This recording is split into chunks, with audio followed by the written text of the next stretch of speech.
Muy buenos días, muchísimas gracias a todos por estar aquí y le agradezco muchísimo al organizador, a Juan, a la invitación y el placer que me da estar moderando esta conversación pública con cuatro personas muy interesantes que tienen mucho para pensar en relación al tema de este panel, que es el emprender para el siglo XXI. Los voy a presentar. Sally Huberman, Sally, la única mujer, en un mundo que es la innovación en tecnología y en tecnología educativa masculino en general, ¿no? Donde en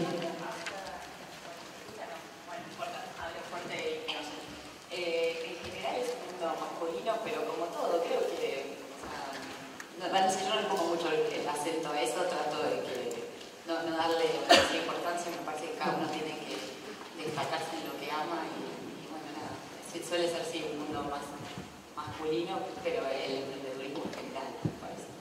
Gracias. Sally es la cofundadora y CEO de One. Tienen una pequeña bio en su librito del Congreso. Es una plataforma donde gestionar, crear, administrar cursos para empresas, gobiernos particulares que tienen una oferta profesional que ofrecer al público, a los consumidores. Sí, exacto, y con foco en que la gente pueda replicar la experiencia de un poco lo que hablaba recién, de trabajar en equipo, de compartir, de verse, hablarse, escucharse y tener esta relación de colaboración, no que como se conoció tradicionalmente el e-learning en la educación a distancia, de me siento tras una computadora, yo solo veo un PPT y eso es educación. La educación es otra cosa. Pablo Aristizábal, si ustedes vieron la entrega de Martín Fierro este año, se habrán encontrado con la cara de Pablo Aristizábal, que es un hombre orquesta del mundo de la innovación educativa, y estuvo en el Martín Fierro porque ganó su programa, Los Creadores, ganó el premio al mejor programa infanto-juvenil, así que es también un hombre de la televisión. Pablo es el fundador de Competir Aula 365 y además ha creado el Centro Emprendedor Gen 21, es un hombre de la innovación, de la tecnología, de la educación, bueno, en muchas áreas distintas. Y vamos a hablar también de esas cualidades. Sí, nada más para entender, ella dice, soy un hombre de la televisión, y cuando subo a recibir el Martín Fierro digo, mire que yo no soy de este industria, yo me gusta la tecnología y de la educación, y me puse a hablar de la educación. Ángel de Brito me dijo, que embole el discurso de Pablo Aristizábal, y yo porque hablé de educación. Gerardo de la Paulera es actualmente el director ejecutivo de la Fundación Multiboard en Argentina, pero además ha sido un hombre clave en la educación argentina, en la educación superior, uno de los factores de la creación de la Universidad de Itela. Así que bueno, tenemos un innovador también en el mundo educativo. ¿Cómo? O hacedor. Bueno, esa es una distinción muy interesante que la vamos a conversar. Y finalmente está con nosotros Eugenio Severín, que es un consultor en educación, director ejecutivo de Tu Clase Chile, una plataforma para docentes que puedan replicar ahí una comunidad de aprendizaje y aprender ellos mismos a enseñar mejor. Entonces, ¿estoy explicando bien? Está muy bien, muchas gracias. Y es una plataforma que la creamos hace como 4 años para tratar de hacer algo distinto en la formación de los docentes, que está ya funcionando en Chile, Uruguay, Venezuela, República Dominicana y acabamos de empezar en Brasil. Bueno, muchísimas gracias. Entonces empezamos con las preguntas. Si vamos a hablar de emprender en el siglo XXI y del espíritu emprendedor de este siglo, me gustaría, y quiero escuchar a Sally primero, me gustaría llegar a una especie de definición de qué estamos hablando cuando decimos emprender, de qué características, de qué cualidades tiene que tener un emprendedor hoy, que no es el emprendedor del siglo XX. Según tu experiencia y tu perspectiva, ¿cuál sería? Mira, nosotros, te cuento un poco desde mi conocimiento, mi experiencia.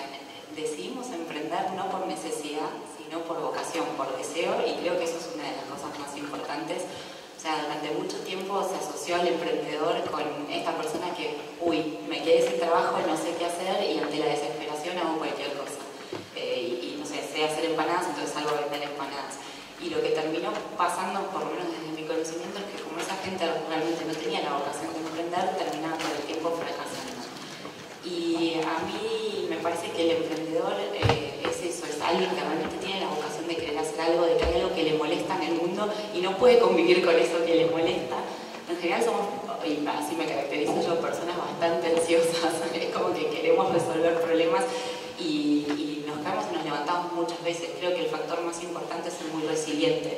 O sea, no es fácil emprender, no es la panacea, hay mucho, acá pueden contar, hay muchos problemas todos los días y en general nos venden en la tele o las imágenes esta cosa de ay, es buenísimo, te levantás a la mañana y te llueven los millones de dólares, la gente quiere invertir en vos, y eso no pasa nunca, y especialmente en educación. Es cierto que hay cada vez más capital para empresas de tecnología en educación, pero tampoco es que fluye demasiado el dinero.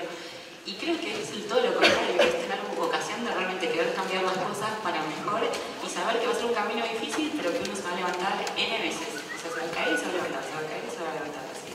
Pablo, Sally plantea una serie de características, una motivación especial, un sentir la realidad como un problema para solucionar, un aspecto de ella, y una persistencia en busca de esa solución.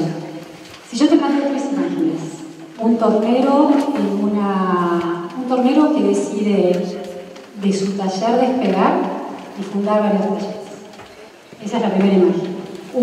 La segunda imagen, un adolescente en su casa o un joven adulto, primeros años de la universidad, en su casa, en la casa de sus padres, en su garage, gestando alguna app rarísima que en poco tiempo le va a dar millones, o un hombre maduro que decide saltar de la gestión pública, de una organización internacional, después vamos a volver a vos, Eugenio, y decide emprender una idea.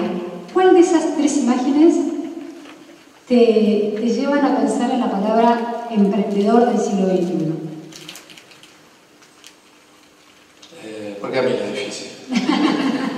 Hoy tengo que asociar hasta ahora, todavía no tomé ni la leche. Primero quiero decir, Revita de que Juan Sally, que me parece interesante.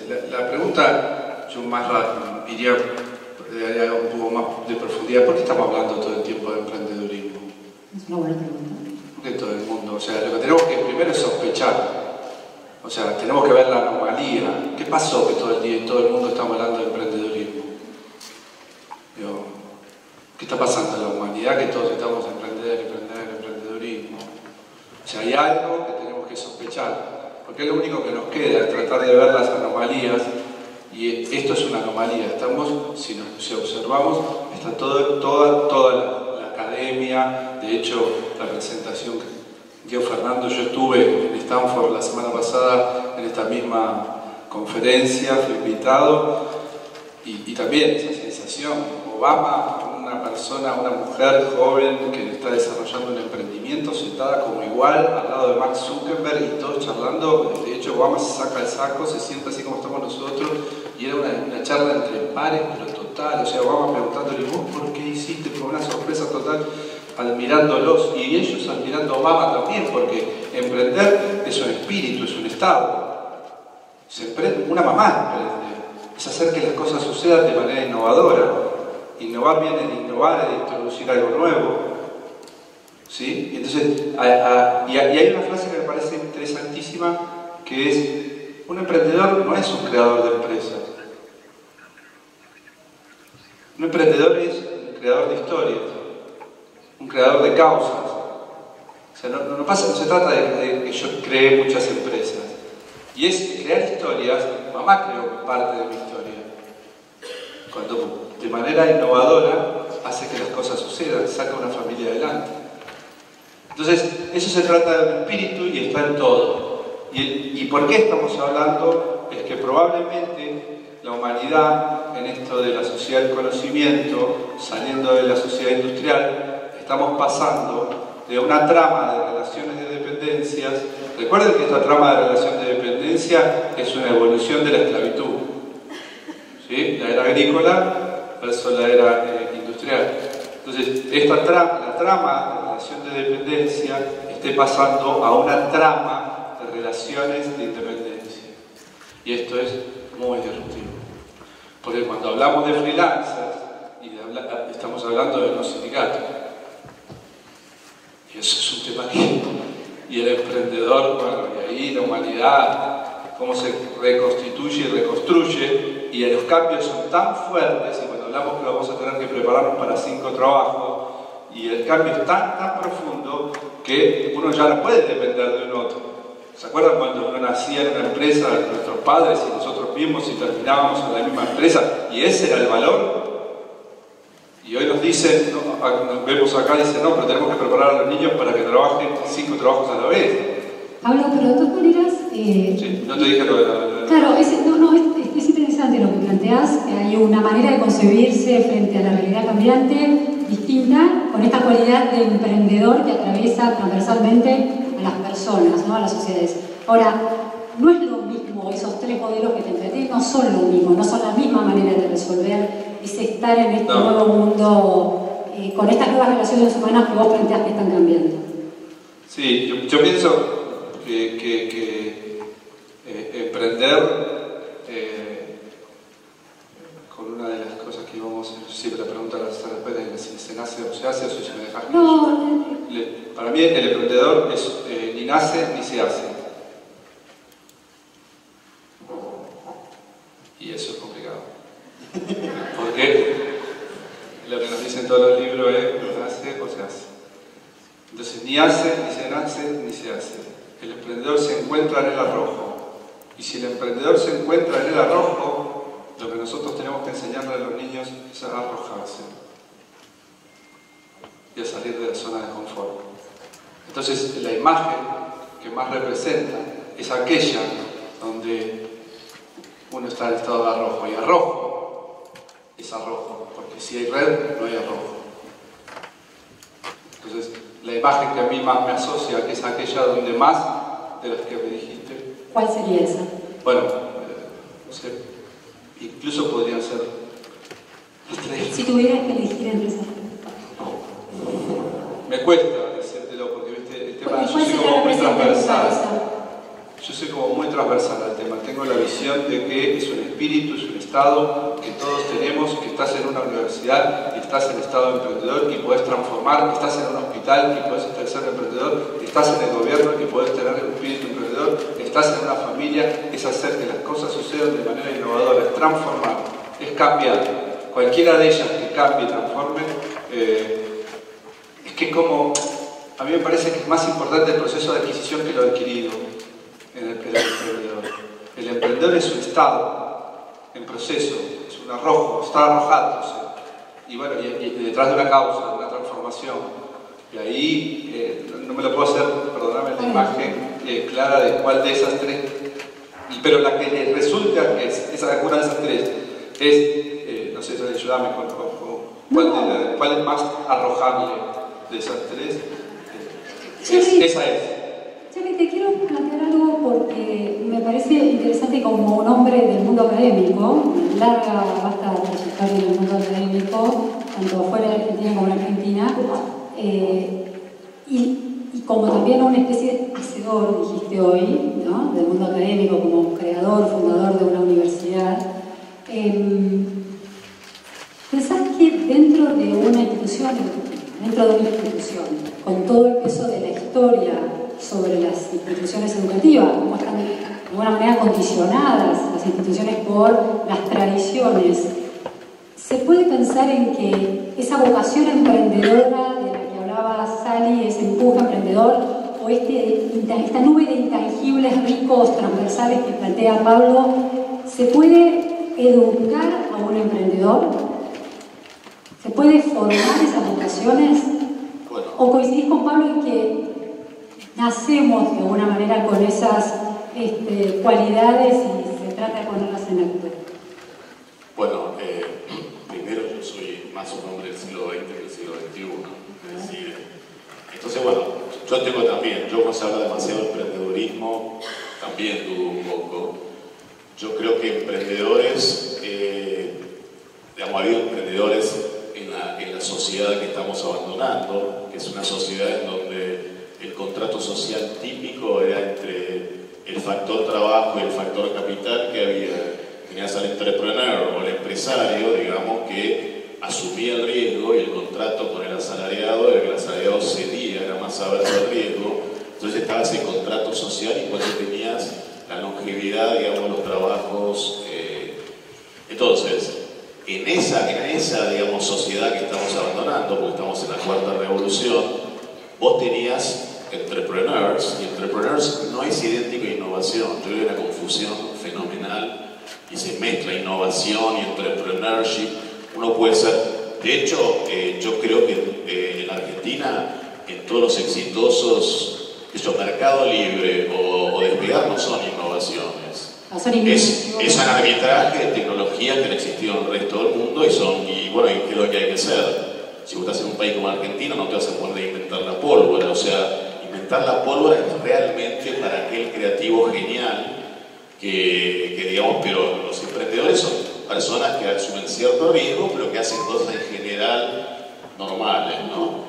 Es decir, tenés que tener un hijo claro. Mark Zuckerberg es un genio, no es producto de la educación, no es producto de Jorge Luis Borges, no es producto de la universidad, pero es Jorge Luis Borges. Pero no vas a. Jorge Luis Borges no es un modelo para luego ver cómo se enseña la literatura y, bueno, podés transformar un sistema educativo en función de que todos se transformen en Zuckerberg. Son excepciones. O sea, no, por eso digo, entonces a mí me interesó mucho, por eso digo, pero esto es un poco, pero el ejemplo que dio el primer speaker sobre Cuba, ¿no? Como que parece una contradicción, porque si en Cuba hay algo que no ha habido, es todo lo que ha permeado la nueva tecnología en este sistema comunista. Pero ¿por qué se dice que Cuba va a saltar inmediatamente? Porque ha tenido una excelencia en los conocimientos básicos que te permite incorporar rápidamente. Es decir, ¿qué quiero decir con esto? Yo quiero decir que para ser un entrepreneur que crea cosas, vos tenés también que tener una educación de aspectos básicos, una cosmovisión, ¿viste? Importante. Con lo cual, ¿qué quiero decir con esto? Yo lo discutí con Juan María Segura. Yo no creo que hay que destruir todo. Todo lo contrario. Yo creo que lo que le falta, por ejemplo, en el caso de la Argentina, vos tenés ejemplos fantásticos de entrepreneurs. Lo que pasa es que es una sociedad dual la Argentina. Acá estamos en el fondo los exitosos entrepreneurs yo soy intrapreneur, no soy entrepreneur. Provenimos de una clase social en donde vos pudiste tener un networking, capital social, un entorno, vos hablaste familiar. Entonces, en parte, algunos tienen un ADN en el cual, cuando nace el chico, tuve la suerte de estar en los 3 partos yo pude identificar en los primeros 5 minutos de cada hijo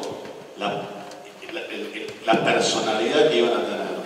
Eso es muy interesante, lo ves inmediatamente. Pero bueno, y eso lo puedes transformar. Vos podés transformar a esa persona digamos, a través de la familia, a través de la educación, en que se vuelvan entrepreneurs, pero que no naturalmente tuvieron una inclinación hacia el entrepreneurship.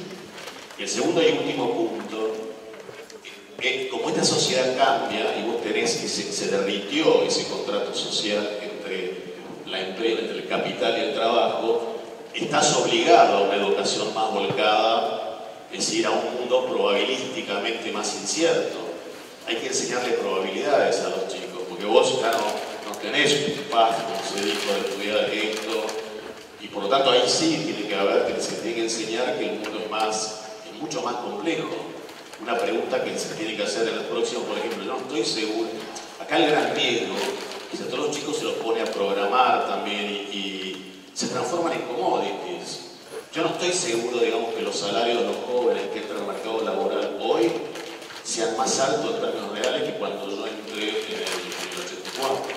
Es un estudio que quiero hacer, digamos. Entonces, qué sé yo, a lo que voy es que, y voy a cuando vos me interesó mucho que dijiste, que cuando uno habla demasiado de entrepreneurship y emprendedorismo, te hace reflexionar esto, ¿no? Porque, digamos, vos tenés, la Argentina tiene estos grandes emprendedores y vos tenés 40% de la población que no puede, o que lee con dificultad y que escribe con mucha dificultad.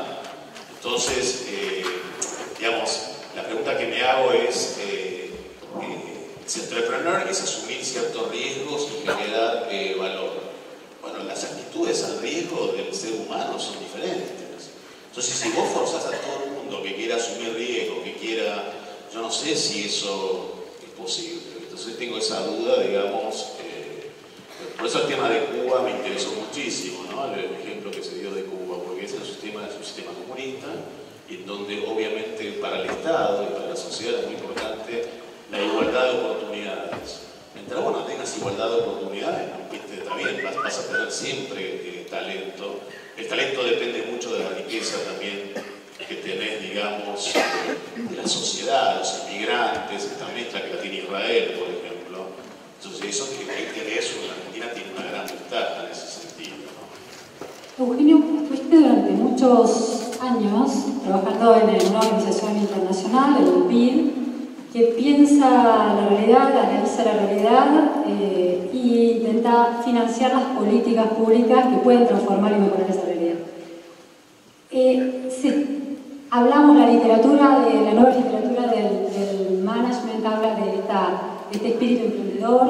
Los sistemas educativos se están replanteando en función de las habilidades del siglo XXI, muchas de las cuales se identifican con este espíritu emprendedor. Pero aquí hay emprendedores que ponen en cuestión la insistencia, casi el fetiche en que se ha convertido el espíritu emprendedor. Un hombre que vio durante muchos años de una manera global América Latina y buscó maneras de sistematizar lo producido por los sistemas, por ejemplo los sistemas educativos. ¿Pensás que para América Latina y su mejora el espíritu emprendedor debería de alguna manera producirse oficialmente en un sistema, por ejemplo el educativo? Sí, déjame partir un poco sí. antes para llegar ahí, porque a mí me pasa que también tiendo a sospechar en general de la etiqueta, y especialmente cuando la etiqueta se pone de moda, son más sospechosas. Y estaba pensando que cuando nosotros empezamos el proyecto que estamos ahora, Tu Clase, Tu País, nosotros lo que pensamos era, bueno, queremos hacer algo para acompañar o apoyar la mejora de la calidad de la educación, eso es lo que nos mueve, lo que nos motiva. Pensamos que los profesores eran un factor muy importante, ahí teníamos que trabajar. Pensamos que en el amplio espectro de lo que se podía hacer con los profesores, desde un emprendimiento o de un intento privado, lo que podíamos trabajar era la formación continua, porque los otros factores en general, hay otros factores más difíciles con los cuales trabajar. Y desde ahí pensamos lo que queríamos hacer, lo desarrollamos. Llevábamos ya 3 años, teníamos nuestros primeros 2 contratos, la cosa ya estaba más o menos estabilizada. Y una compañera de mi oficina, una colega, me dice: oye, felicitaciones, porque esta es una startup exitosa, porque al tercer año el 93% de las startups están muertas. Entonces, felicitaciones porque estamos en el 7% de lo que pasó el tercer año, era un emprendedor exitoso. Y fue la primera vez que yo me pregunté, o descubrí que parece que era una startup y yo era un emprendedor. Entonces me puse a pensar y decía, bueno, pero en realidad, ¿qué es lo distinto que he hecho ahora de lo que hice antes? Yo antes era mi primera experiencia en el mundo privado. Yo había antes trabajado en el Banco Interamericano de Desarrollo, en el Ministerio de Educación, en una organización sin fines de lucro. En todos esos lugares, lo que yo había tratado de hacer era preguntarme, bueno, cuáles eran los problemas que tenemos, cómo los resolvemos, con las herramientas que tenemos. Me acuerdo que en la primera organización en la que trabajé estaban haciendo internet, y de repente dije, bueno, deberíamos tener una página web, de esas páginas web aburridas, donde la parte más importante de la página web era quiénes somos, ¿no? Y salía la foto de la autoridad y todas esas cosas. No era nada transaccional, era simplemente contar lo que uno hacía. Yo me acordaba, a propósito de eso, aprendí a hacer páginas web. Y yo decía, el año, estoy hablando del año, no sé, 90 y algo, 91, yo era el webmaster de la página web de 2 ministerios de Chile. 2 ministerios me encargaban a mí, me mandaban los papeles y yo los publicaba. Hoy día yo no me imagino cuánta gente trabaja en la página web de los ministerios, pero así de ridículo era. Entonces es un innovador, un emprendedor. Yo tengo la impresión de que, y con esto quiero conectar con lo que comentaban aquí mis colegas de panel, yo creo que tiene mucho más que ver con las ganas de cambiar o de buscar solución a los problemas y trabajar en esa línea con entusiasmo. Yo no le veo mucho más sofisticación el descubrir problemas que queremos resolver y poner entusiasmo en tratar de resolverlos. Y desde esa perspectiva, conecto con tu pregunta, me parece que no hay nada más interesante que transmitirle a los estudiantes esa idea de que el mundo está para cambiarlo, el mundo está para construirlo, y lo más importante para eso es hacerlo con ganas, con entusiasmo, colaborativamente trabajando con otros, y si eso le queremos poner la etiqueta de emprendedor e innovador, bueno, si funciona, usémosla, pero lo importante es el tema de fondo, ¿no? De verdad asumirse como constructor. Sí, te digo el resultado, uno de los resultados de la encuesta fue empezar a contarte algo. El Congreso a todos los inscritos les planteó una serie de preguntas a partir de las cuales se elaboró conclusiones sobre temas puntuales e importantes que vinculan a la educación y trabajo. En una de las preguntas, si ustedes lo tienen en el booklet que les entregaron al ingreso al Congreso, se plantea esta pregunta: ¿posee su país programas suficientes a nivel de educación secundaria y superior para la formación del emprendedorismo? ¿Vale? Se plantea una necesidad y si el sistema educativo responde o no, o el sistema productivo a eso. El 72% contestó que pocos, que posee pocos programas en Argentina, y el 5% contestó que ninguno, es decir, que un 77% considero que hay una demanda insatisfecha en relación a programas a nivel de educación secundaria y superior para la formación de emprendedores. Entonces mi pregunta es, esta especie de mitología del emprendedor y de fetichismo del emprendedor que se alimenta desde muchos lugares, ¿no? Es un buzón que se le está vendiendo a quienes participan del sistema educativo, es una necesidad ficticia, porque evidentemente aquí quienes están en el auditorio, muchas son personas que trabajan en el sistema educativo, están planteando una necesidad de programas de formación, pero ustedes están relativizando la potencia de esos programas para formar este espíritu emprendedor e inclusive la prioridad de un espíritu emprendedor o la unicidad de un espíritu emprendedor que en realidad sería crossover entre distintos siglos, no habría muchas diferencias con lo que pasó a fines del siglo XX con lo que está pasando ahora. ¿Cómo lo ves? No sé si tiene que ver con lo que querías decir, pero me interesa este punto. Sí, yo quería vincular un tema ahí. Cuando hice los creadores luchan contra, es una lucha entre roca y testa, roca duro y testarudo, que son protagonistas del parecer. ¿Sí? No buscan la autenticidad, ¿no? Entonces, a mí me parece que cuando hablamos de educación y hablamos de esto de venir a cambiar el mundo, para crear, porque si podemos cambiar, tenemos que crear, te vienen creadores, tenés que primero que poder creer en vos. No hay manera de crear si no crees. Y el sistema educativo, que por años contó Juan, es un proceso donde el saber está fuera de mí. Hay alguien que me da ese saber y, como decía McLuhan, en medio de ese mensaje, de tanto encontrarme en la escuela es un medio, no es un fin. De tanto decirme, acá está la respuesta, acá está la respuesta, acá está la respuesta, entonces yo no tengo ninguna respuesta. Entonces yo no sé nada. Entonces yo no creo en mí. Entonces es necesario crear para crear, ¿no? Y para innovar. Frente a lo que decías, a la pregunta. Entonces el primer punto es, tenemos que hacer que los niños crean en ellos. ¿Y cómo hacemos que los niños crean en ellos? Entonces yo primero celebro que estemos hablando de esto en un congreso de educación. Me parece fascinante que estemos hablando de entrenar, entre otros tantos temas que estamos hablando, de la tecnología, del entrepreneurship o el emprendedurismo como un skill, miremoslo, entre los que debería contener un chico. Bueno, pero cuando me tocó crear la cátedra, y eso tiene que ver, yo creé la cátedra de la Universidad de Buenos Aires de Entrepreneurship 15 años atrás. Yo soy profesor hace 25 en la Universidad de Buenos Aires y me nombraron, bueno, creé la cátedra y me nombraron, también creé el Centro Emprendedor. Yo lo que sentía es que a mí me estaban diciendo andá y empleate. Y empleate. O sea, como que nosotros éramos un output para entrar en Accenture, KPMG, Price, ¿no? En economía, pum, un insumo, una especie de insumo del mercado. Así me sentí. Y yo venía un papá muy industrial, que no tenía como que esa, no tenía esa, yo le dije un día al profesor que falleció ahora, Jorge Ester, un divino, que lo amé mucho y fue el que me puso como profesor, le dije, me enojé y eso hizo que me empezara yo a ser profesor, porque me dijo, vení, contalo acá.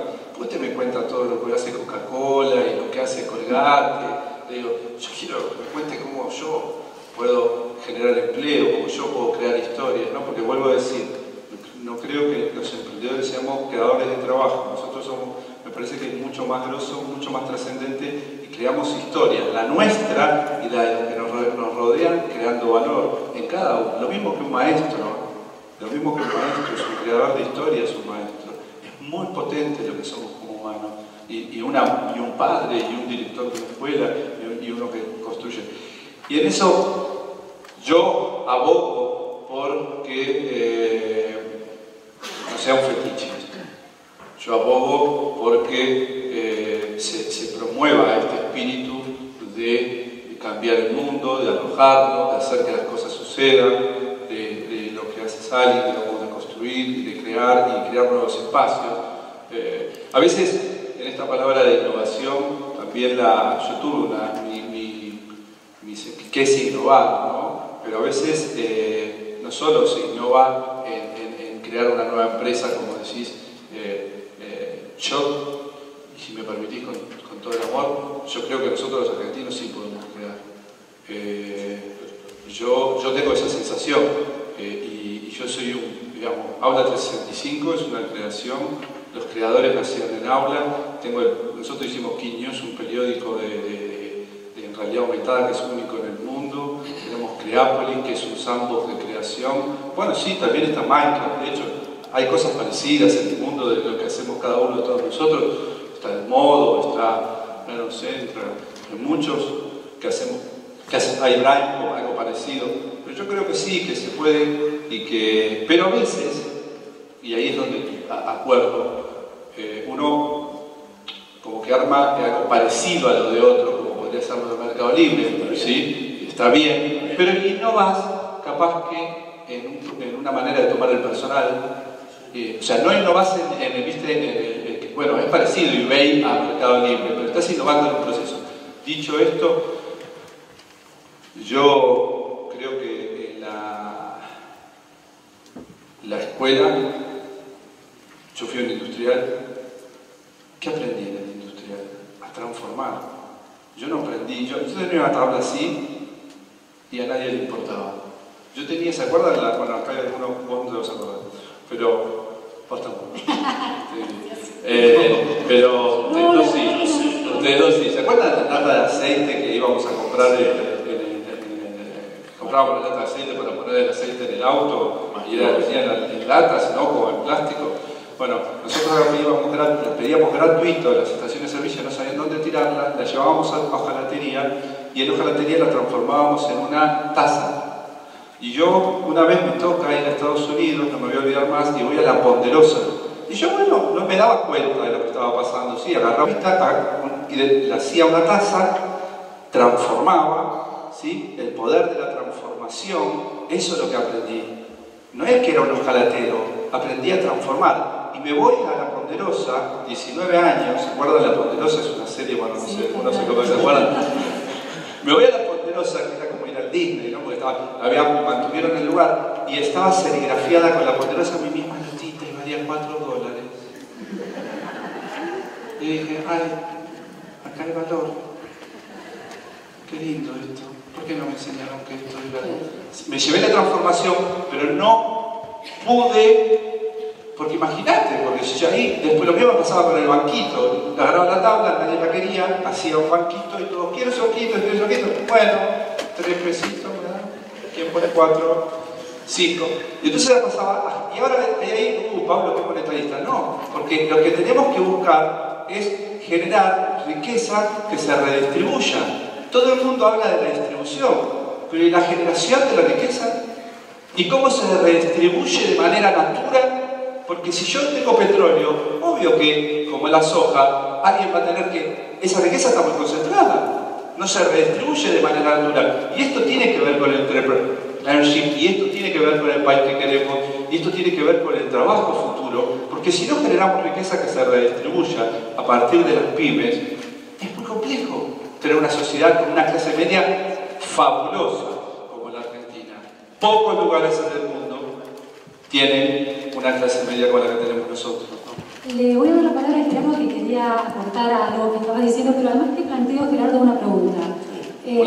Sobre la respuesta de Pablo a mi pregunta, decía, el sistema educativo finalmente está proveyendo o no una necesidad que se necesita o no, porque estamos hablando de eso.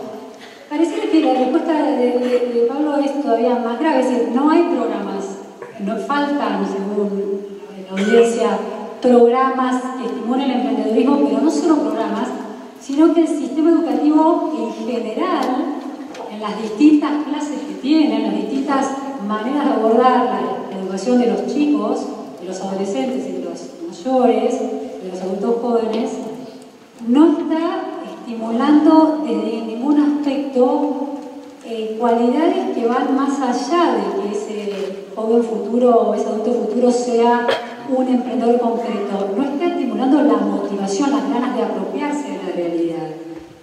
¿Coincidís con eso? Y ahí, bueno, espero tu comentario sobre lo que sea. Sí, no, coincido totalmente. Lo que pasa es que ahí tenés el problema de cambiar la educación sistémicamente es un trabajo formidable, porque en definitiva, a pesar, digamos, de estos saberes compartidos, y la idea que ya no tenés más la clase magistral, el que cambia, digamos, al chico es el maestro.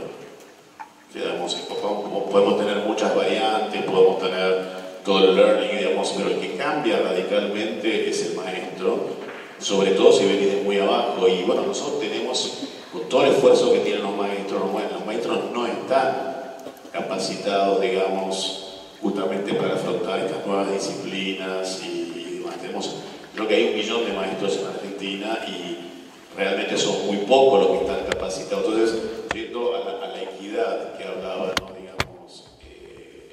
Pablo, digamos, en cuanto a la equidad, obviamente el efecto derrame es un problema. Yo creo que en estos momentos lo que yo como economista estoy seguro es que toda esta revolución, la cuarta revolución, trajo, y vos pusiste muy bien el ejemplo, ¿viste? de la gata, trajo muchísimas mejoras para la soberanía del consumidor. O sea, para el consumidor, digamos, las ventajas son fenomenales y se distribuyen de manera democrática, completamente. Baja de precios, nuevas posibilidades, te quedas sentado y te compras el ticket, y desde el punto de vista para el futuro de la asociatividad entre el capital y el factor trabajo, porque cuando uno dice que el 57% de los trabajos hoy de los americanos va a desaparecer y no sabemos cuáles van a ser, es decir, que los más impactados y los que se tienen que reformar es la clase media.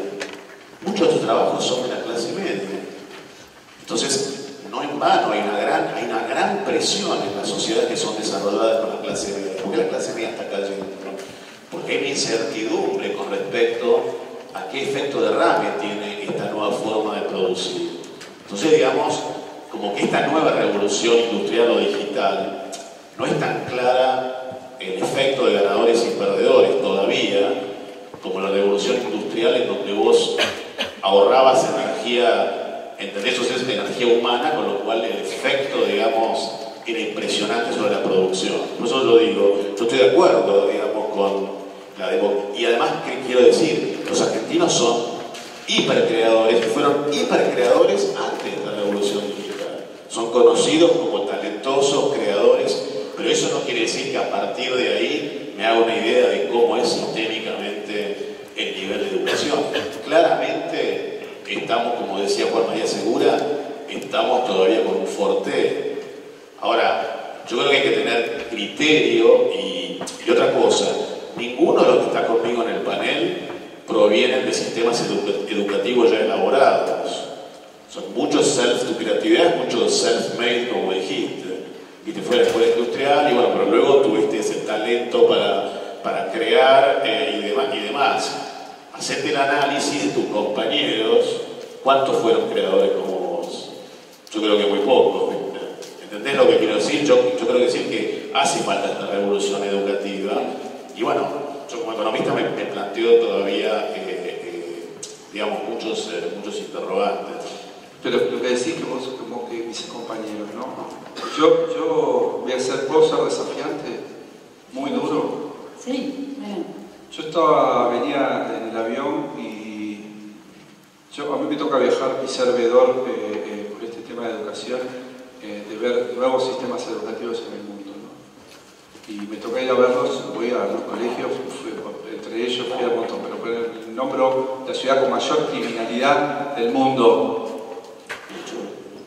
En Itagüí, estaba en Colombia cuando en la época de Pablo Escobar, que era donde se escondían el ejército de Pablo, que estaba arriba de Medellín. La mayor criminalidad, primera o segunda del mundo, hoy es la menor de Colombia. Y tiene sistemas educativos nuevos, No voy a trabajar sobre todo eso, pero sí voy a ser muy duro con lo que voy a decir para que... Voy a decirles que el título del artículo que estoy escribiendo es "El problema no es el maestro, es la educación estúpida". Para mí, yo soy maestro hace 25 años, tengo 3 cátedras en la universidad, más allá de las empresas, ¿verdad? Tengo 3 cátedras, soy hace 25, yo no dejé la universidad hace 30 años. Y yo creo que el problema, y lo esbozo como no como una verdad, sino como es la pedagogía y la metodología de enseñanza. Yo no creo que sea el problema del profesor. Yo creo que hay más habilidades, digamos, el problema está en la metodología y en el proceso de aprender y enseñar y en poner en el centro real, dar vuelta a la escuela y que el centro sea el niño. Y que como cuando uno habla de e-learning, e-government, e-procurement, digamos, de lo que estamos hablando, la E no es de electrónico, la E es de enable, de facilitando el aprendizaje, la gobernabilidad. Es que ahora ya nosotros no giramos alrededor del gobierno, sino que el gobierno gira alrededor de nosotros. Entonces, ¿cómo giramos alrededor del niño? ¿Y qué necesita ese niño? Autonomía, autenticidad y transformación. Y constituirse a partir de su creación. Y no de ser un protagonista del parecer, sino ser un protagonista del hacer y del crear. Este soy yo. Acá viene el mundo. Lo que decía. Entonces ahí es donde creo que lo que tenemos que trabajar en la escuela, todos en el mundo, no los maestros, hay que enseñarle cosas nuevas, no tienen los skills, acá debe haber muchos maestros. Ninguno de todos ustedes, como yo, queremos sufrir lo que se sufre en la clase, y mucho menos en la clase de la primaria y la secundaria, que es terrible. Eugenio, me interesa tu opinión sobre eso que estás diciendo, Pablo, porque sos alguien que construyó una aplicación, una plataforma especial para crear una manera de formación continua para los maestros, para que estén actualizados de una manera casi día a día, hora a hora en su práctica pedagógica. Los maestros pueden ser emprendedores innovadores, o la educación es un corset, las pedagogías tradicionales son un corset. Yo soy, en general, soy un admirador y un defensor del trabajo de los maestros. Yo creo que en general tenemos sistemas educativos y sistemas sociales en que reclutamos mal a los profesores, los formamos mal, les pagamos mal, los distribuimos mal, les damos malos recursos, y después cuando las cosas salen mal, les decimos que la culpa es de ellos. Yo en ese sentido estoy muy de acuerdo con ese Pablo. Yo creo que aquí hay una necesidad mucho más paradigmática de cambio. Nosotros hemos desarrollado sistemas, y en particular en las escuelas, bajo la lógica jerárquica, ¿no? donde los estudiantes van a la escuela a adquirir una serie de conocimientos que ya están dados, ya están construidos, ya existen. Y yo voy entonces a pagar mi ticket para convertirme en ciudadano y trabajador, tengo que pasar una serie de test y pruebas, y entonces y el trabajo del profesor es hacer que estos niños más o menos aprendan lo necesario para pasar estos test y convertirse. Y la verdad es que ese es el modelo que creo honestamente que nos da mal.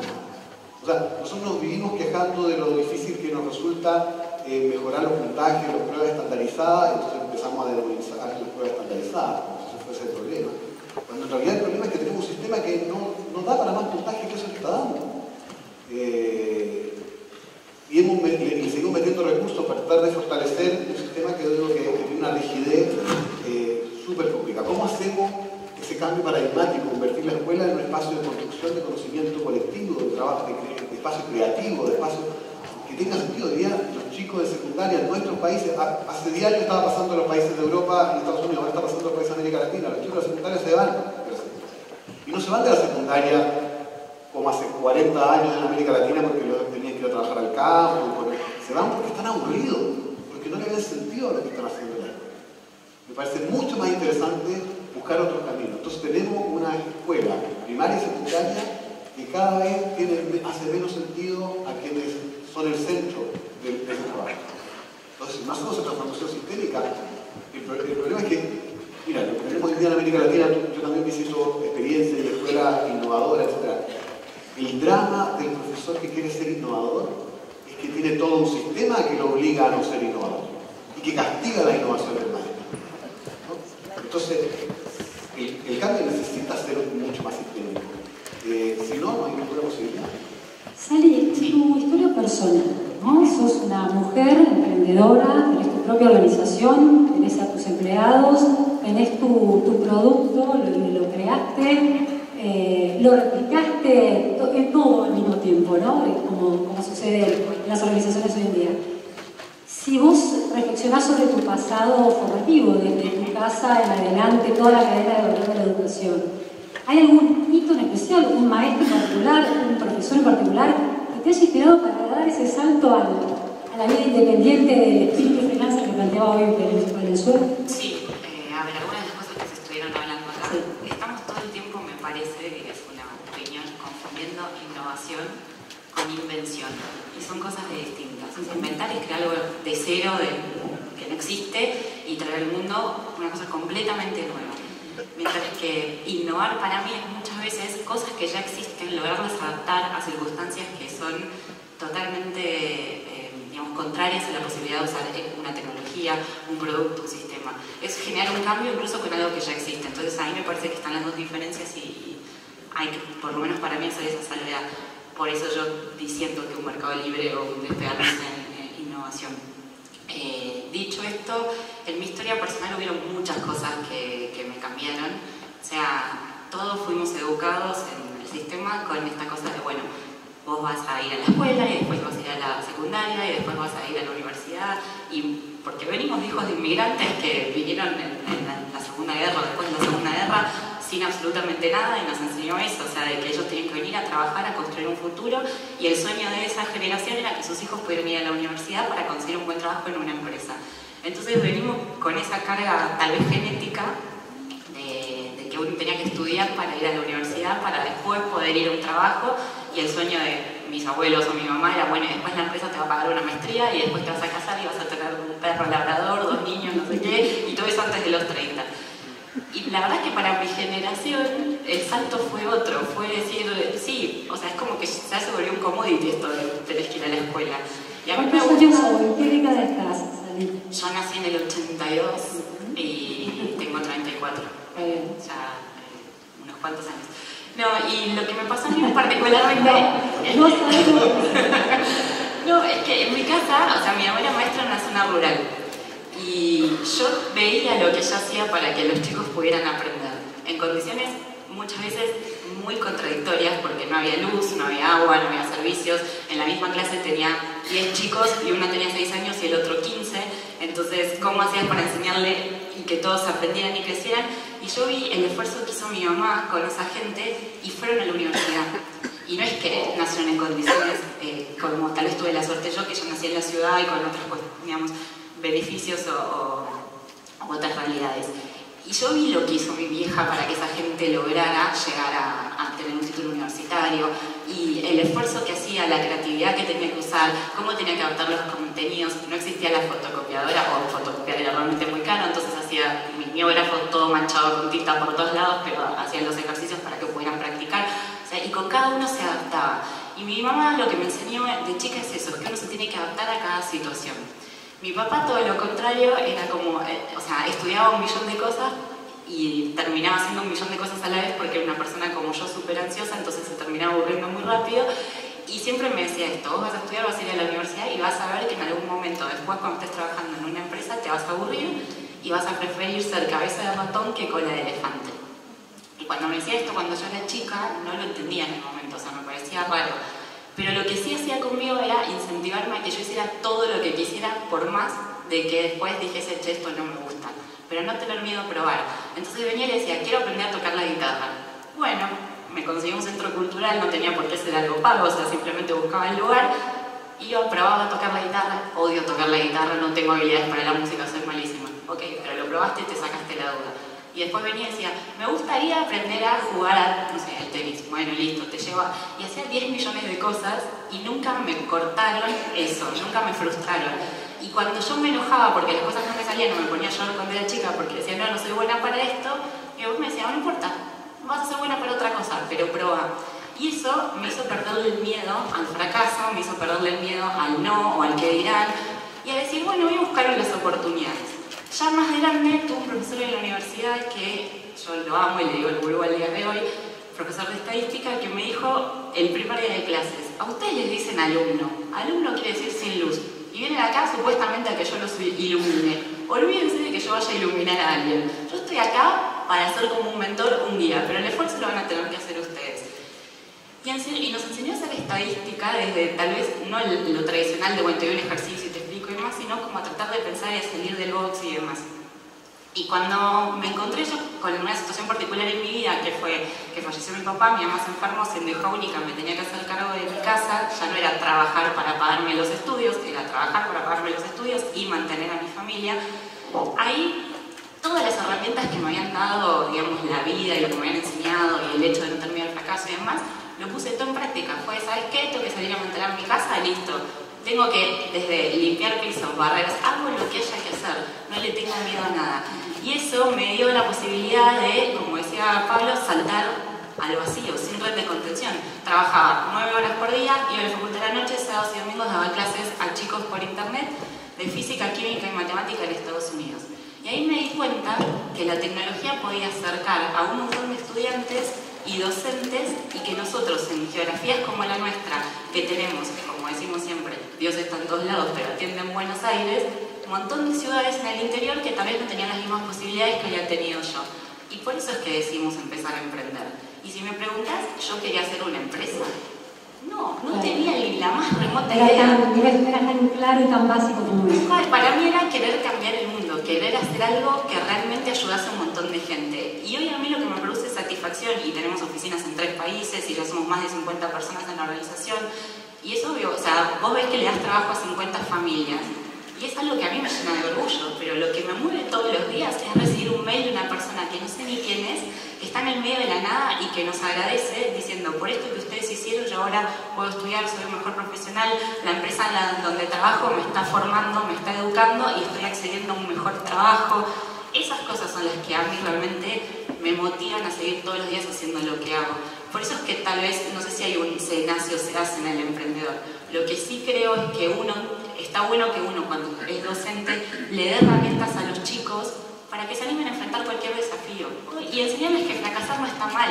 Nosotros venimos de una cultura donde el fracaso es el enemigo, es lo peor que te puede pasar, el fracaso se esconde, lo ocultamos porque nos da vergüenza.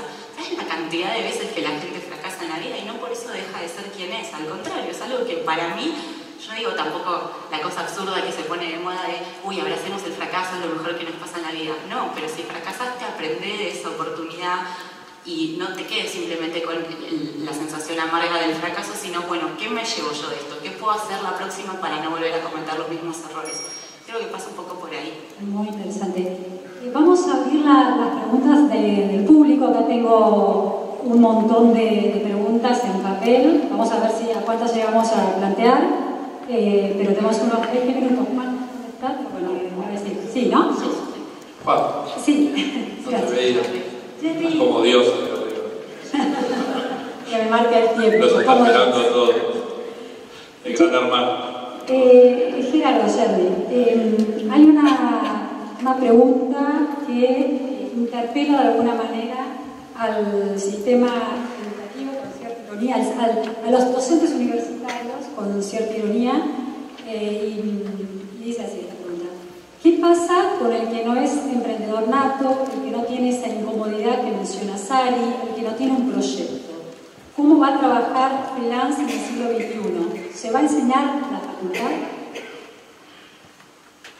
Bueno, Como si hubiera una contradicción entre quien trabaja en el mundo universitario y el espíritu emprendedor el que trabaja en un universitario en su propia carrera de investigador o para enseñar, bueno, digamos, porque dos cosas. La actividad de ser un gran investigador es una actividad de sumo riesgo. ¿Y por qué de sumo riesgo? Porque vos tenés que publicar, es publish or perish, o sea, o publicás o no seguís, digamos, creciendo en la carrera. Entonces, primero hay que sacarse el profesor investigador, sobre todo en la Universidad Norteamericana, es una actividad de sumo riesgo y en las ciencias duras aún más. O sea, punto número uno. Punto número dos, sí, hay universidades, digamos, de la zona de confort, no hay zona de confort. Lo que sí es cierto es que el profesorado universitario ha sido, así como la educación, uno de los sectores más protegidos laborales. Porque yo me hago, por ejemplo, para el futuro, por ejemplo, van a existir las universidades, yo doy mi curso de historia económica, ¿no? Pero si el estudiante puede, a través de su pantalla, de tener el curso de historia económica del mejor historiador económico del mundo, obviamente no necesitan tomar la clase mía, o sea, la competencia. No, que justamente por la tecnología va a haber un momento, digamos, en los cuales, digamos, muchas de estas universidades que no están arriba van a empezar a desaparecer, y de hecho en Estados Unidos las que no son top están desapareciendo. Pero por ejemplo, yo te digo, ¿qué está pasando con Stanford, que yo fui profesor visitante, o Harvard? Están dudando, o sea, están creando, digamos, como un sistema en la UBA, digamos, centros de emprendedorismo, pero digamos, todavía, digamos, están dudando de torpedear, digamos, entender lo que fueron las disciplinas, o hay mucho más transversalidad. También la revolución digital te produjo esa posibilidad de la interdisciplinaridad.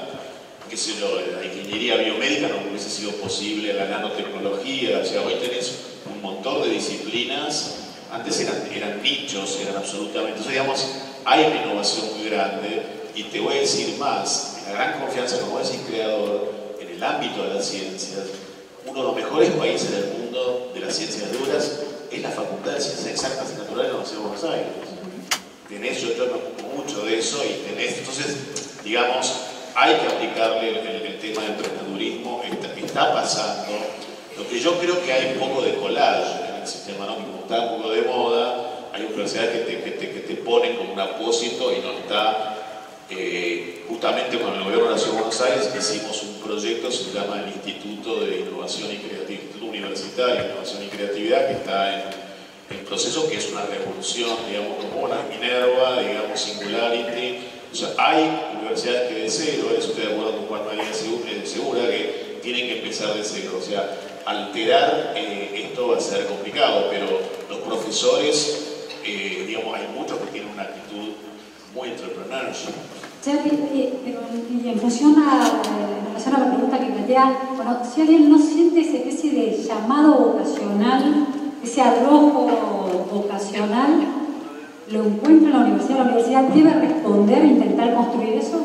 Es decir, transformar a alguien en entrepreneur. No sé si transformar en entrepreneur, por lo menos disparar, despertar esa cualidad, contribuir a formar. Bueno, yo claramente, es decir, justamente yo creo que el mundo que se viene, como se dijo antes, es nuevo, va a haber 5 o 6 trabajos, tiene que haber una concepción de enseñanza y transmitirle a esa persona.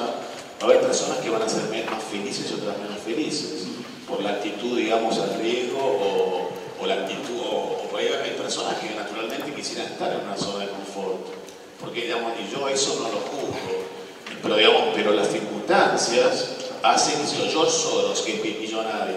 George Soros era millonario porque húngaro judío tuvo que salir de Hungría y ante las dificultades se transformó, digamos, en un entrepreneur.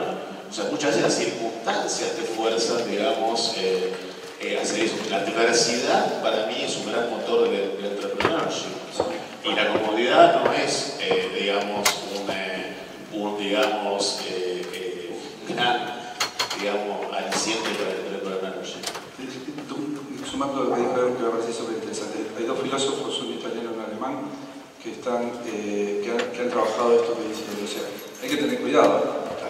Hay un filósofo italiano que pregunta, ¿se es más feliz ahora o en la Edad Media, donde no había la posibilidad del ascenso social? Y se lo preguntan como un cuestionamiento, ¿dónde se es más feliz?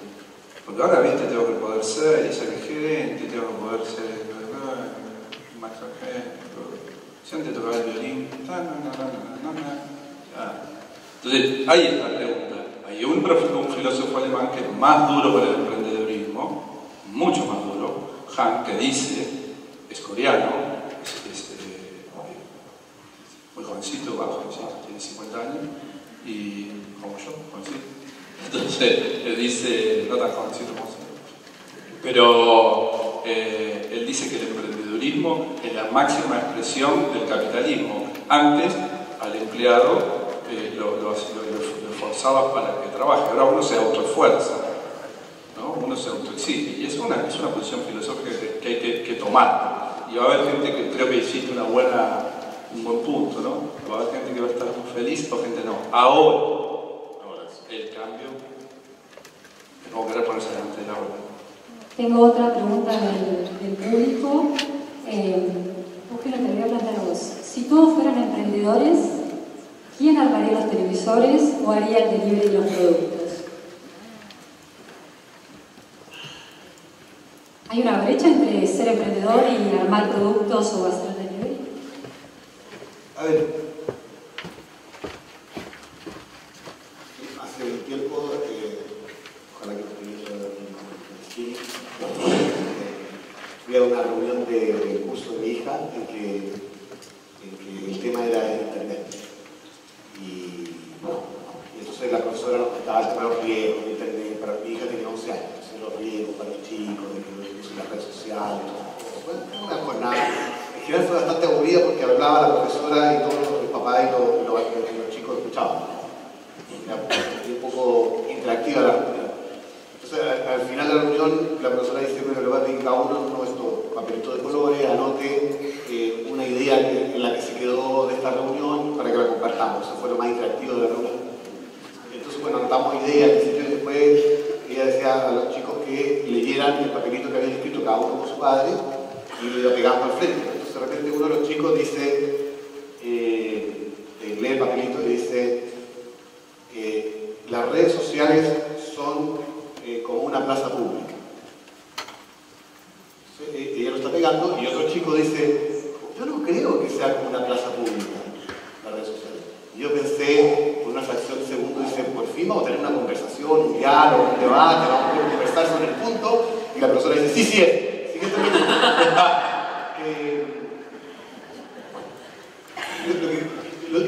Yo creo que la humanidad tiene una diversidad, una riqueza maravillosa que tenemos que celebrar siempre. Y por lo tanto, siempre va a haber vocaciones para muchas cuestiones distintas. Pero yo creo que lo que estamos tratando aquí, yo creo de cuestionar esta idea de un sistema educacional que durante siglos ha funcionado matando posibilidades para los seres humanos. Nos ha entrenado para ser empleados, ¿no? Y para seguir instrucciones. Y funciona porque es cómodo también, ¿no? Para mucha gente es cómoda llegar a las 9 de la mañana, que alguien le diga lo que tiene que hacer, y a las 6 de la tarde, aquí está, dice lo que tiene que hacer, chao. Y su sentido vital está fuera del trabajo, ¿no? Porque vuelve a la casa y pinta, o se dedica a su familia, o en otro lugar donde desarrolla su vocación más profunda. Y está bien, es parte de la diversidad. Lo que yo anhelaría es que tuviéramos escuelas que no mataran ese potencial que que nos dedicamos 12, 15 años a decirle al chico cuando está en la sala y el profesor dice una cosa y el chico saca el teléfono y dice, profesor, acá en Wikipedia dice otra cosa. Entonces, la solución del profesor es poner una caja en la puerta, decirle, deje los celulares ahí, la autoridad aquí soy yo.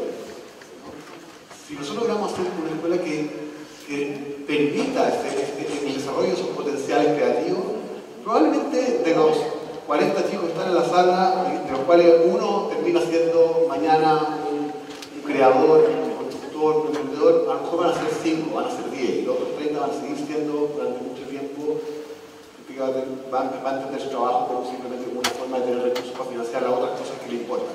Y está bien que así sea. Pero por lo menos no matemos a esos otros 9 que podrían haber sido una riqueza enorme para nuestro país. Y en la línea que se planteaban en el panel, en las respuestas que dieron tus colegas aquí del panel, que este espíritu emprendedor es un intangible transversal y no necesariamente un curso que tiene los 7 hábitos del emprendedurismo, etcétera, etcétera. Uno podría pensar que existe un chico repartidor de pizzas que efectivamente tiene todas esas cualidades, las puede poner en práctica en su pequeño oficio. Seguro, yo sospecho que sí. Como yo no me siento un innovador, emprendedor, sino que no se me ocurriría cómo, pero yo sospecho que cuestiones similares han pasado previamente, ¿no? Cuestiones que se hacen de una cierta manera hasta que alguien decide que no se hacen así y que las puede hacer de otra manera y que le da más sentido. A mí no se me ocurriría otra forma de repartir pizzas, pero seguro que a alguien más creativo que yo se le puede ocurrir una forma de sacarle o de hacer otras cosas mientras reparte las pizzas. Y hay un ejemplo con las pizzas justamente de un chico que iba todo el tiempo a llevar las pizzas como delivery y un día le dice al dueño de la empresa algo así como, pero la gente recibe todo esto en una caja, ¿cómo puede ser que no estemos aprovechando la caja para hacer algo más, para pasar un mensaje o algo así? Y así surgió la posibilidad de hacer publicidad en las cartones de pizza, porque es lo primero que uno hace, pone la pizza en la mesa con la caja, levanta y veas la publicidad de algo que es un producto afín a la pizza. Y así surgieron un millón de cosas. O sea, el espíritu emprendedor está en todos lados, es lo que dice él. O sea, en vez de coartarlo en la escuela, desarrollémoslo por ahí. De cada 30 chicos, 5 son emprendedores, 5 son médicos, 4 deciden ser abogados, otros deciden tener otra cosa. Pero lo bueno es que está en la diversidad, y en la diversidad está el gusto, que todo el mundo tenga la posibilidad de elegir lo que quiere para su vida, de hacer lo que le gusta, lo que le apasiona. Porque si uno hace lo que lo apasiona, sea una profesión, un trabajo en una empresa, empezar un emprendimiento, va a ser el mejor en lo que haga, porque está haciendo lo que le gusta, y eso es lo que genera el cambio. Hay un punto de lo que decía que me parece súper interesante, que es, yo me fui a ver a los indignados a España, ¿no? Me pegó muy fuerte y me tomé un avión y me fui a ver. Y hablábamos de que comentabas el tema que los chicos están dejando la secundaria, pero antes dejaban la secundaria, que es muy interesante, porque tenían que ir a trabajar. Mi papá se tuvo que ir a cuidar a su papá, murió y no había comida, entonces hubo que ir a buscar algo para llevar de comida a la mamá. Y ahora están los famosos niños, ¿no? Ni trabajan ni estudian, ¿ok? Que no es que se van de la escuela para trabajar. Y yo fui a verlos indignados. España tiene 50% de chicos de 18 a 25 años que ni trabajan ni estudian. La educación tuvo que haber sido bien.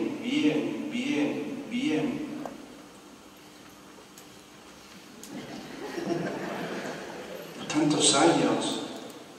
O preguntémonos, ¿qué pasa ahora que los chicos matan a otras personas? Que pasaron 5, 6, 7 años por la educación. A una embarazada cuando la roban. ¿Qué está haciendo la educación? O sea, estamos hablando de un potencial de ser de niño que estamos locos. Y ellos saben la palabra que yo me quedé helado en España, porque fui a las manifestaciones. Eran personas bastante, todos terciarios prácticamente, mínimo. Eran, asístanme. Le habían coartado todo potencial de ser. Entonces, yo creo que hay que dar la vuelta a la educación en todo, y metiendo un bocadillo de la tecnología. Los chicos, a emprender se aprende emprendiendo. Digo, a emprender se aprende aprendiendo. Digo, amar se aprende amando. Ética, Nicomaco, Aristóteles. A rezar, hijo mío, se aprende rezando. Bueno, te enseño 60 cosas de emprender y esto está, y es arrojarte, es equivocarte, es aprender, es pensar de otra manera. Necesitamos que todos los que están con nosotros tengan ese espíritu. No nos sirve esa persona que le decimos ni a Sally, ni a mí, ni a lo que estamos hablando, no nos sirve para nada. Necesitamos que ellos agarren la bandera, sean un intrapreneur y la lleven adelante, ¿sí? Para poder crear valor, porque es un equipo el que juega, no jugamos, nosotros somos cabeza de equipos, ¿sí? Y eso es una trama de relación de dependencia. De hecho, cuánta gente se nos va, se entra, se va a la India, te trabaja desde allá. Es muy raro todo como a lo que yo reconocía cuando veía como mi papá armaba una empresa. Y yo creo que en este tema de la pregunta dura que hicieron es, todos son caciques, y los indios, ¿quién trabaja? Entonces, ¿qué? ¿No trabajamos nosotros? Estamos día y noche tratando de ver. Yo veo a Sally que en internet son las 12 de la noche tirando un tips, estamos y lo seguimos, estamos a full all the day, nada de 9 de la mañana a 6 de la mañana, a 6 de la tarde. No existe eso para nosotros. Y yo voy a agregar una palabra que me gustaría, que es el motor de la acción, no es la motivación. Eliminemos la palabra de motivación. Motivar es algo exógeno, es una zanahoria que me hace que yo me mueva. Es la emoción el motor de la acción. Porque ella está emocionada, vos estás emocionado, entonces es más auténtico, es más humano. No viene alguien a decirnos lo que tenemos que hacer. Estamos desde el rol de adentro nuestro. Y eso desde siempre es bueno, sea que seamos emprendedores, de lo que hagamos, de lo que lugar que estemos. Yo no me gusta hacer creer, los emprendedores. Hay emprendedores en todos lados, mi visión es emprendedor en todos lados. Juan está siendo un emprendedor, está abriendo un espacio nuevo de discusión, hace que las cosas sucedan, genera una manera distinta de hacer una charla, te consigue que vos con tu know-how y tu experiencia nos vengas a moderar, consigue que todos ustedes estén allá. Escucha, si esto no es un espacio nuevo, si no hay ahí el espíritu emprendedor, ¿dónde está? Entonces,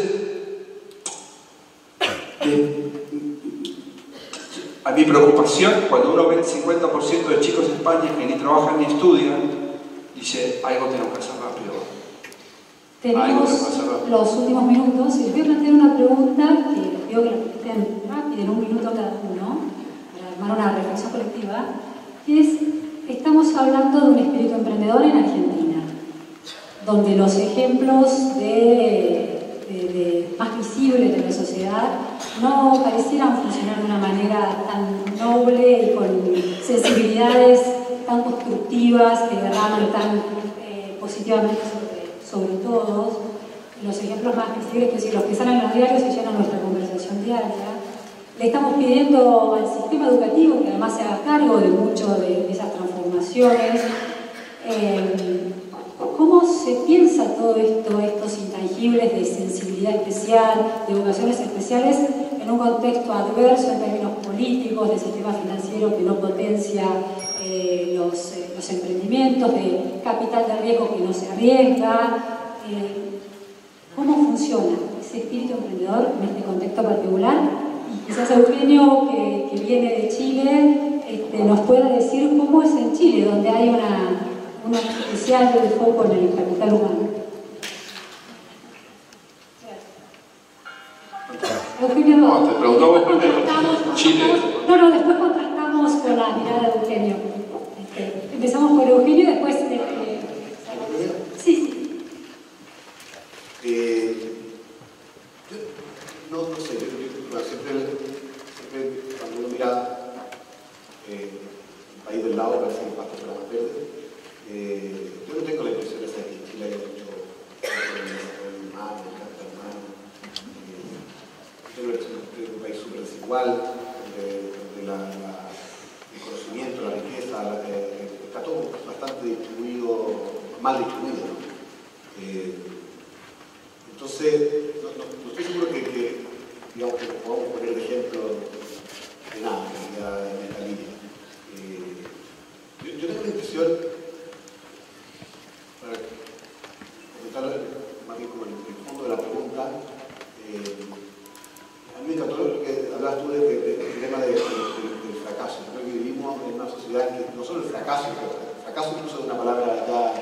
ya grandes y cargadas. Castigan el error, dicen el fracaso, ¿no? O sea, mucho antes. El fracaso ya es como el máximo error, pero no hay forma de hacer algo distinto, hacer algo nuevo, si no estás dispuesto a equivocar. Y la sociedad debería promover eso. Debería hasta premiar el error, como una posibilidad de aprendizaje, una oportunidad de aprendizaje. Simplemente el error es una oportunidad de aprendizaje, una oportunidad de trabajar de nuevo. A mí me advirtieron que yo en general en mis conversaciones uso muchas analogías con el fútbol. Dijeron que siendo chileno lleno de argentinos, no era oportuno hacer analogía futbolística, así que no voy a hacer ninguna de que tenga que ver con la selección de fútbol, pero a mí me gusta un equipo chiquitito de Chile que se llama Everton, que no ha ganado 4 veces campeón nacional, pero sigue en su primer y segundo. Acaba de subir a primera, no tengo oportunidad, pero yo siempre comento que uno de los aprendizajes que yo tengo de ser un hincha de un club como Everton es que domingo por medio tengo que vivir con el fracaso, ¿no? Y bueno, eso no lo hace resiliente, ¿no? Lo hace sentir que bueno, siempre hay otro domingo donde vamos, tal vez nos vaya otro bueno. Yo creo que ese es el espíritu que tenemos que enseñar a los chicos. Siempre hay otro domingo, siempre hay otro lunes donde empezar. Y ese es el ejercicio final del emprendimiento. Y lo que yo esperaría ver en la escuela. Cherry, la sociedad argentina, el contexto argentino y los emprendedores, en un minuto. En un minuto, no. Bueno, yo creo que es muy desigual. Yo en espíritu emprendedor mucho, digamos, en personas que están muy integradas, en las regiones muy integradas al mundo por la globalización. Y segundo, el ámbito jurídico, legal de la Argentina no incentiva el tema de que vos puedas quebrar y volver a empezar y quebrar y volver a empezar, porque digamos, la ley de quiebras es antiquísima. O sea, no es la misma simpleza con la cual tenés los Estados Unidos. Entonces, vos quebrás, Chapter 11, enseguida no es un drama, volvés a empezar. En cambio, en Argentina esto lo hablé con Lino Barañao mucho, ¿no? Por el tema de los startups y las patentes. Y bueno, el problema de esto es que justamente el fracaso sancionado jurídicamente de manera muy dura acá, ¿no? El fracaso genuino. Así que también la parte jurídica se tiene que amoldar, digamos, todo está puesto en cuestión. Así que el sistema educativo no alcanza para la transformación. No, y el sistema jurídico, el sistema, digamos, del derecho de propiedad y todo tiene que evolucionar y cambiar radicalmente. ¿Hablo tu mirada sobre ese punto, el contexto? Sí, cuando comentabas el tema de Obama, ¿no? En Stanford, yo sentí, y no sé si todo Estados Unidos es así, porque estuve en Colombia y estuve en Stanford. Y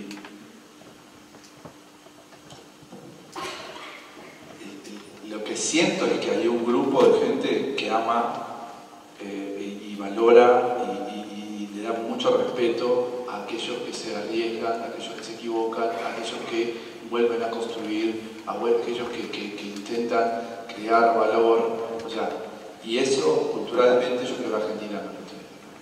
Creo que Argentina no lo tiene, probablemente no lo tiene en ningún país de Sudamérica. Capaz que un poco más Brasil, ¿no? Que es más industrial y le gusta. Sí, ¿no? Y un país no anglosajón. Sí, es un concepto exactamente, es un concepto bien anglosajón que nosotros no tenemos. O sea, si la sensación que yo sentí en esa charla con Obama y Zuckerberg fue Obama diciéndole que es Obama, ¿no? Que aparte no es Obama, es un tipo brillante, amado. De los últimos 12 Stanford de este evento que hizo, 10 fue Obama especialmente. Y se quedó hablando una hora. No, que hola, ¿qué tal? Sí, chao, buenas tardes. No. Y él tomó la función que vos tomaste, que tu función no es fácil. Digo, y la tomó mal. La tomó mal. Ahora se puso a manejar todos los emprendedores. Y vos, una chica de Perú que tenía un emprendimiento muy pequeño, ¿cómo lo hiciste? Entonces ahí parte, ¿cómo lo aplaudía la gente, los grandes, los chicos, los maestros, todo? El hecho de que celebremos la creación de valor. Entonces, este tema me parece que, como dice él, acá hay un problema educativo, acá hay un problema jurídico, acá hay un problema cultural, usos y costumbres. Amamos a a hacer a mi hijo el doctor. Esa era culturalmente, y así se hizo Argentina. Mi hijo el doctor, entonces vamos a universidades, y la universidad es libre, y somos un ejemplo.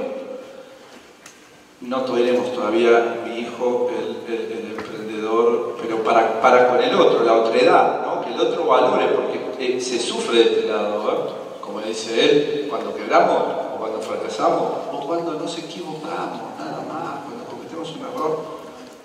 Y ahí hay mucha resiliencia, ¿no? A veces yo digo, es como ser, Pablo, ¿para qué te metes en eso? ¿Qué te gusta que te golpeen? Que sos algo masoquista. Entonces, no, es que uno está como entrenado ya, como todo en la vida, ¿viste? Si vos te entrenás mucho en algo, después ya un gladiador, ¿sí? Bueno, sacamos a la cancha. Pero, si me preguntás, Argentina no tiene una cultura emprendedora, no la tiene. Algo, como pequeños grupos, y a mí lo que me preocupa es el interior. Y el interior, cuando hablo del interior, hablo de Quilmes, de donde soy yo. ¿Sabes cómo vivís eso? Sí, me pasa algo parecido a lo de Eugenio. Creo que como sociedad tenemos muchas falencias. Una es el tema de, no digo premiar el error, pero por lo menos no condenarlo y ponerle un estigma a alguien. Y lo segundo, creo que todo el tiempo estamos poniéndole el foco en lo negativo y muy poco en lo positivo. Incluso para hablar de casos de éxito. Hablamos de casos de éxito y ponemos arriba un escenario muchas veces a un tipo ególatra que se lleva el mundo por delante, que no es nada solidario con los otros y que te pasa mensajes del estilo tener una empresa es lo peor que te puede pasar en la vida, odio a mis empleados y cosas así, y lo he escuchado. Lo premiamos y nos parece que está bien y dicen, wow, como sociedad decimos, mirá qué grosso todos los millones que hizo, y lo que no miramos es todo lo que hace, o sea, la gente todos los días, que son los héroes anónimos, como me gusta llamarlo, que creen emprendimientos en circunstancias nefastas, con todas en contra, con infraestructura que no le ayuda, le da trabajo a gente y trabajo genuino, genera valor, y eso no se premia. Se premia a él, uy, mirá, fue a, no sé, Estados Unidos y gastó 50 millones de dólares. Claro, y después mostrar qué generó con esos 50 millones de dólares. Entonces me parece que tenemos que trabajar un poco como sociedad en dónde le ponemos el acento a las cosas, en realmente qué apoyamos, qué valoramos como sociedad y a qué tipo de personas queremos poner muchas veces como rol modelo. Y me parece que todos tenemos un poquito una responsabilidad ahí, en todos los días, en todas nuestras acciones cotidianas, y en no poner tanto el foco a lo malo y sí tratar de acentuar sobre lo bueno, porque eso va a cambiar también las generaciones que vienen, la forma de pensar y concebir al otro no como el enemigo, sino como la persona a la que hay que ayudar y qué puedo hacer yo todos los días para que el lugar donde yo vivo sea un poco mejor. Muchísimas gracias. Muchísimas gracias a los cuatro. Yo quiero señalarles 2 o 3 puntos sobre qué me llevo. A lo mejor les pareció lo que ustedes se llevan de esta conversación, con qué me quedo de alguna manera. Primero, con que el espíritu emprendedor no es una receta sintetizable en 7 o 8 puntos de un bestseller. Es algo, segundo, con que es algo, una característica intangible, transversal, que atraviesa todas las esferas de la vida. Puede estar en una madre criando a sus hijos, puede estar en un maestro educando a sus alumnos, puede estar en un académico que parece aburrido y con su vida segura, pero en realidad ejerce todo el tiempo su intraemprendedurismo. Tercero, que el sistema educativo tiene que incorporar así transversalmente en el hacer diario esa capacidad de construir junto con los alumnos y no de transmitirle ese arrojo emprendedor. Cuarto, que con el sistema educativo solo no alcanza, hay un sistema legal, financiero y positivo que debe acompañar esa transformación, debe suceder al mismo tiempo para que ese espíritu emprendedor que se termina de pulir en el mundo, y ese mundo empieza a convertirse en social con la educación, se complete y dé sus resultados. No sé si compartimos las conclusiones, pero bueno, eso me llevo. Y básicamente que los mismos emprendedores destruyen la idea del fetiche emprendedor, lo cual es muy interesante también. Tampoco es el faro de todo el sistema educativo. Así que bueno, muchísimas gracias a todos por escuchar. Gracias.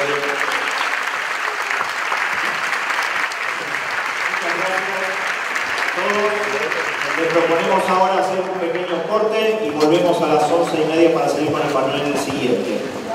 Muchas gracias.